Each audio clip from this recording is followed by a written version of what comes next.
जय माता दी। आज आपको हम 3G कटिंग के बारे में बताने वाले हैं कि हम अपनी जो बेल वाली वेजिटेबल रहती है उसमें 3G कटिंग करते हैं तो उसका रिज़ल्ट हमारे प्लांट पर क्या आता है, साथ में किस समय इसकी 3G कटिंग करनी चाहिए और उसका रिज़ल्ट हमारे प्लांट पर जो उसकी ग्रोथ है वो कैसी आएगी। तो कुछ प्लांट ऐसे हैं जिसकी जानकारी देने के लिए मैंने कुछ प्लांट अपने छोड़ रखे हैं। साथ में आपको इस वीडियो में ये भी बताया जाएगा कि हम अपने सीड या प्लांट से कैसे ग्रो करें, कौन सा बैग रखें इनके लिए, किस साइज़ के ग्रो बैग में हम इनको शिफ्ट करें, कैसे में लगाएं, साथ में इसमें कंपोस्टिंग मिट्टी कैसी रखें, उनकी केयर कैसी करें और हमें उसमें ज़्यादा फ्रूटिंग लेना है तो हम क्या क्या इसके साथ करें जिस वजह से हमें अपनी जो बेलबर ये वेजिटेबल है उसमें ढेर सारे हमें फ्रूट मिलते रहें और हमारे गार्डन में जो भी प्लांट लगे हैं वेजिटेबल के उसमें भरपूर मात्रा में हमें वेजिटेबल मिलती ही रहे। तो चलिए हम आपको इस वीडियो में बताने वाले हैं। अगर आपको वीडियो अच्छी लगे तो वीडियो को सब्सक्राइब ज़रूर करें, साथ में बेल आइकन भी प्रेस करें जिससे कि वीडियो की आने वाली नोटिफिकेशन आपको मिलती रहे। सबसे पहला हमारा काम है कि हम अब जब अपना प्लांट ग्रो करते हैं तो हम अपना जो वेजिटेबल वाला प्लांट ग्रो करते हैं तो वो सीज़न के अकॉर्डिंग हमें उसको ग्रो करना चाहिए। जैसे कि अब अप्रैल का मंथ शुरू हो गया है, बहुत तेज़ धूप पड़ने लगी है और अगर आप परफेक्ट हैं अपने प्लांट की रक्षा करने के लिए तो आप सीडलिंग कर अपने प्लांट ग्रो कीजिए। लेकिन अगर आप शुरुआत कर रहे हैं अपनी वेजिटेबल के लिए तो उसके लिए हम क्या करें ये पूरी जानकारी आपको देने वाले हैं। तो सबसे पहले आप क्या करें कि अगर आप किचन कंपोस्ट में अपने प्लांट ग्रो करते हैं तो उसके लिए आपको इसमें किचन कंपोस्ट पूरी भर लेनी चाहिए। इसमें बीच बीच में मिट्टी भी मिलानी चाहिए, जो कि आप मेरी वीडियो जो पुरानी वीडियो हैं उनमें आप देख सकते हैं कि किचन कंपोस्ट में हम वेजिटेबल ग्रो कैसे करें। तो उस वीडियो में आप जाकर देख सकते हैं कि मैंने किचन कंपोस्ट में अपनी वेजिटेबल ग्रो कैसे की है। उसके बाद मैं डायरेक्ट जो बीज है वो उसके लिए ही कहूँगी, क्योंकि अप्रैल का मंथ स्टार्ट हो गया है, बहुत तेज़ अब धूप पड़ने वाली है, क्योंकि अप्रैल से शुरू हो जाती है गर्मी और मई जून तक काफ़ी हद तक बढ़ जाती है। और अगर हम सीडलिंग करते हैं और उसके बाद जब हम अपने प्लांट को शिफ्ट करते हैं किसी भी पॉट में तो क्या होता है कि वह हम जब 100 प्लांट उसमें से लगाते हैं तो 5 प्लांट ही सक्सेस हो जाते हैं। तो ऐसा हम क्या करें अपने प्लांट के साथ कि वो 100% सक्सेस हो जाए। तो सबसे पहले ऊपर जो किचन का कचरा रहता है उसके ऊपर हम अगर सीड डायरेक्ट ग्रो कर लेते हैं तो यह मौसम बहुत अच्छा है सीड डायरेक्ट लगाने का, क्योंकि अगर हम डायरेक्ट कोई भी सीड ग्रो करते हैं तो उसे हमें हटाना नहीं पड़ता है। जैसे कि आप देखिए कि मैंने अपने जो प्लांट हैं इस तरह से उसमें सीड डाल दिए थे और इसी में ग्रो हो रहे हैं। इन्हें अगर बार बार नहीं हटाया जाएगा तो इसका रिज़ल्ट बहुत अच्छा आएगा और इन स्पीड काफ़ी बढ़ जाएगी। इसलिए आप कोशिश करें अप्रैल और मई के महीने में अगर कोई भी आप वेजिटेबल ग्रो करते हैं तो आप डायरेक्ट सीड के द्वारा ही वेजिटेबल ग्रो करें। और इसमें मैंने ढेर सारा कचरा भरा है, ऊपर से ज़रा सी मिट्टी भरकर मैंने अपना सीड इसमें डाल दिए थे और इसका रिज़ल्ट आप देखिए कि अब इसमें फुटाव शुरू हो गया है। और अब जब इसका फुटाव इतना हो जाए तो फिर हम इसे हर 8 दिन में एक लिक्विड कंपोस्ट देंगे तो इसकी स्पीड बढ़ जाएगी। और आप जब देखें कि इस तरह से आपके प्लांट ग्रो होने लगे हैं, कुछ छोटे हैं कुछ बड़े हमारे प्लांट हैं, मैं इस तरह से कोई भी पॉट में किचन का कचरा इकट्ठा करती रहती हूँ, फिर उसके बाद मैं अपना प्लांट ग्रो कर देती हूँ। तो मेरे इस बैग में आप देखिए हर तरीके के इसमें प्लांट हैं, कुछ बड़े हैं कुछ छोटे हैं। और आप देखिए कि कुछ की बेलें बड़ी हो गई हैं तो आप बेलों के लिए क्या करें कि इस तरह से रस्सी का सहारा ज़रूर दे दें, जिस वजह से कि इसमें जो भी इसके जो धागे निकल रहे हैं वो इनको पकड़ लेंगे। और जैसे ही हम इसमें रस्सी का सहारा देते हैं तो इनकी स्पीड काफ़ी कई गुना बढ़ जाती है।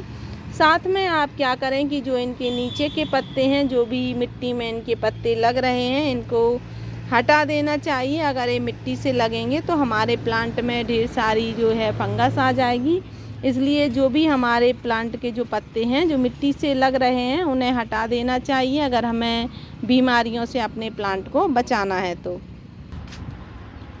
उसके बाद है हमारा 3G कटिंग। 3G कटिंग से क्या बेनिफिट मिलता है तो आपको बताने वाले हैं।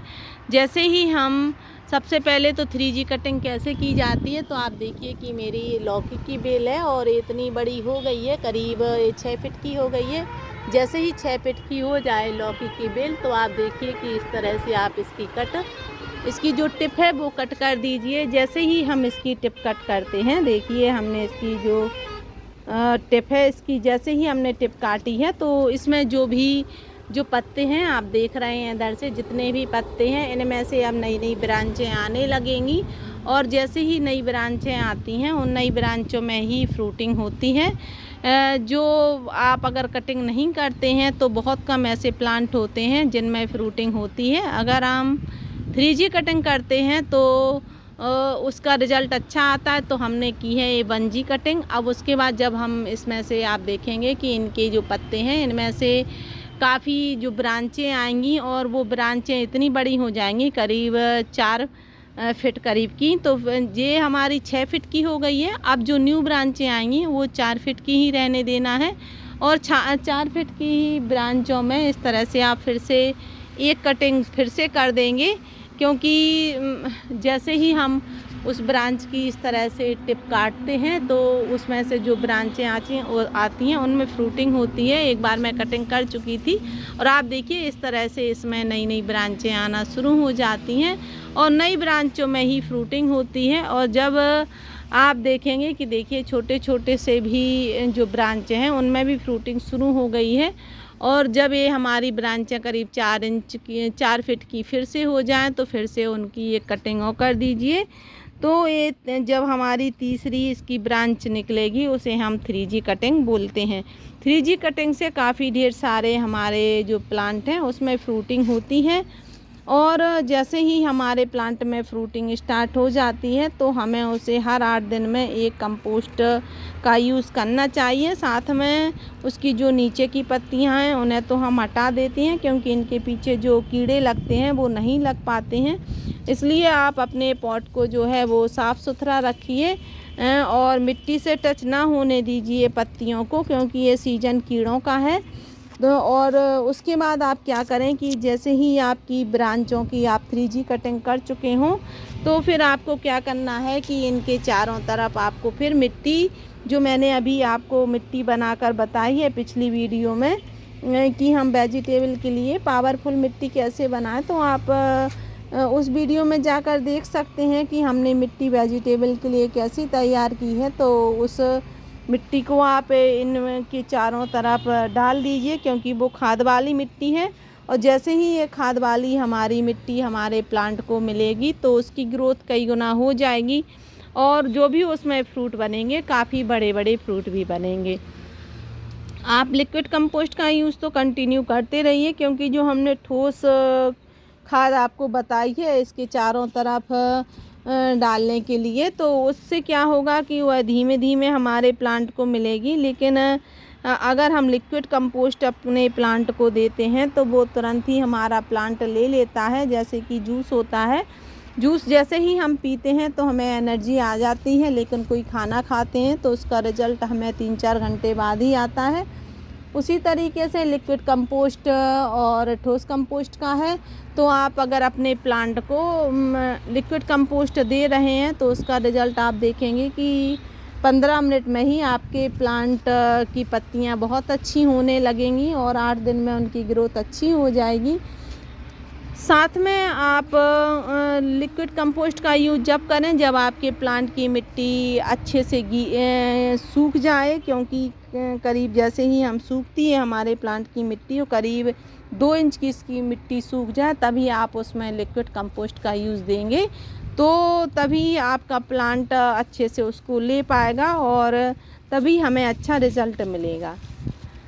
उसके बाद आप अपने जो प्लांट पर हैं हर 8 दिन में एक नीम ऑयल का स्प्रे ज़रूर कीजिए, क्योंकि अगर कीट पतंगों से बचाना है, हमें पता है कि हमारे गार्डन में एक भी कीड़ा नहीं है, फिर भी मैं अपने गार्डन में इस तरह से नीम ऑयल का स्प्रे करती रहती हूँ हर 8 दिन में, जिस वजह से कि कीड़ा है नहीं और रहेगा भी नहीं।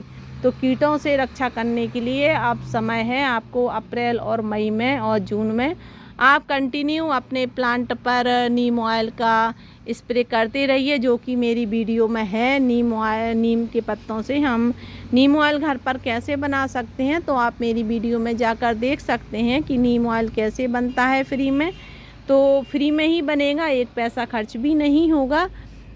तो आप नीम ऑयल बना लीजिए घर पर, बहुत फास्ट बनता है, बहुत अच्छा असर होता है। साथ में एक लहसुन और मिर्च का भी पेस्ट मैंने बनाकर बताया है, तो आप अगर उसका भी यूज अपने प्लांट पर करते हैं तो भी आपके प्लांट पर कीड़ों का अटैक नहीं होता है, क्योंकि कीड़ों को बदबू पसंद नहीं आती है और लहसुन और मिर्च के स्वाद की वजह से वो हमारे प्लांट पर अटैक नहीं कर पाते हैं।